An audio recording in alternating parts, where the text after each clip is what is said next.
The memories of 8 days of terror, just before the dawn of the new millennium, back in 1999, are still fresh in the minds of Indians. Indian Airlines flight IC814 that took off from Kathmandu on the eve of Christmas for New Delhi was hijacked 20 minutes after the takeoff. Low on fuel, it landed at Amritsar before heading off to Lahore, which denied it permission to land and even turned off the landing lights to keep the plane, which was alarmingly low, from landing. However, as the pilot, Captain Devi Sharan, was about to crash land the same on a highway, Lahore airport gave him permission. Following refueling, the plane went to UAE's military airbase where some passengers were allowed to get off.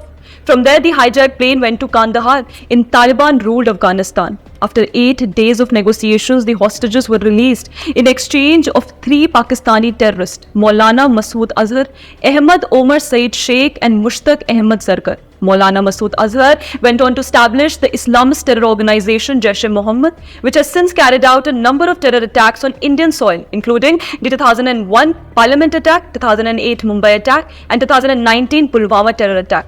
Ahmad Omar Saeed Sheikh played a key role in the 2001 9/11 Twin Tower terror attack and was involved in the kidnapping of journalist Daniel Pearl, who was later beheaded. Mushtaq Ahmad Zargar continued his terror activities and lives freely in Pakistan's Karachi. The kidnapping was carried out by 5 Pakistani terrorists with overt support of the country's intelligence agency, the ISI.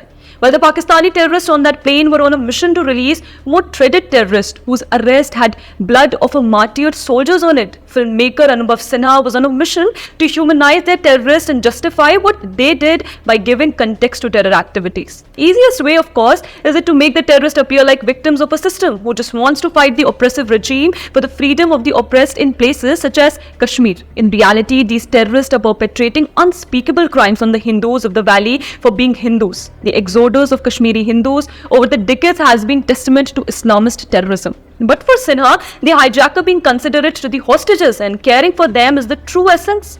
This time, instead of romanticizing terrorism, Sinha has carried out a PR job for the ISI, cleverly making the Indian agencies and the government led by former Prime Minister Atal Bihari Vajpayee look weak and indecisive instead of what it was, an ISI operation. Reports from that time have suggested that a Pakistani embassy employee had gone to the Kathmandu airport and, using his diplomatic privileges, bypassed the security to pass along the weapons to the terrorists hijacking the plane. Yes, the Indian agencies could have dealt with things better, but unfortunately we were not equipped with handling hijacking, that too at small airports such as Punjab. There is also the case of bureaucracy and states not willing to cooperate. Further, the Taliban was nurtured by Pakistan, and ISI itself was quite cozy to the hijackers and the ISI officials who had reached Kandahar. India was dealing with barbaric Taliban along with officials of a hostile nation, Pakistan. There were explosives on the plane, which meant there was no space for negotiation. Maulana Masood Azhar, whose brother was one of the hijackers, had to be released. So the hijackers would not have hesitated before blowing up the plane with all passengers in it. The Indian government was in an impossible situation. Whether we like it or not, but Vajpayee, whose first response to swapping of passengers for terrorists was no, could not sit and watch over 150 Indians. But the terrorists who hijacked the plane were no saints, as Sinha has tried to portray. One may argue that in the Netflix series, Sinha has taken creative liberty to dramatize the events. But when your so-called creative liberty whitewashes ISI's role in one of the worst hijackings in world history, it ceases to be creative liberty. The filmmakers are not naive. They know the kind of impact cinema can have on building perception of historical events. Movies such as Mughal-e-Azam have glorified the Mughal rule in India, while in reality it was filled with brutality on Indians, forced religious conversion and destruction of our temples and our heritage. Similarly, such movies give a clean sheet to ISI and Pakistan that actually carried out the hijacking and portray the Indian government as a bigger villain, creates a perception that Pakistan and its agencies are not quite the villain they are made out to be.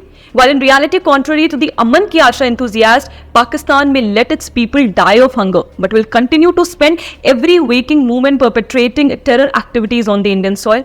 In this day and age of information on fingertips, Sinha has shown quite an audacity to try and whitewash Pakistan's role in the IS-814 hijacking.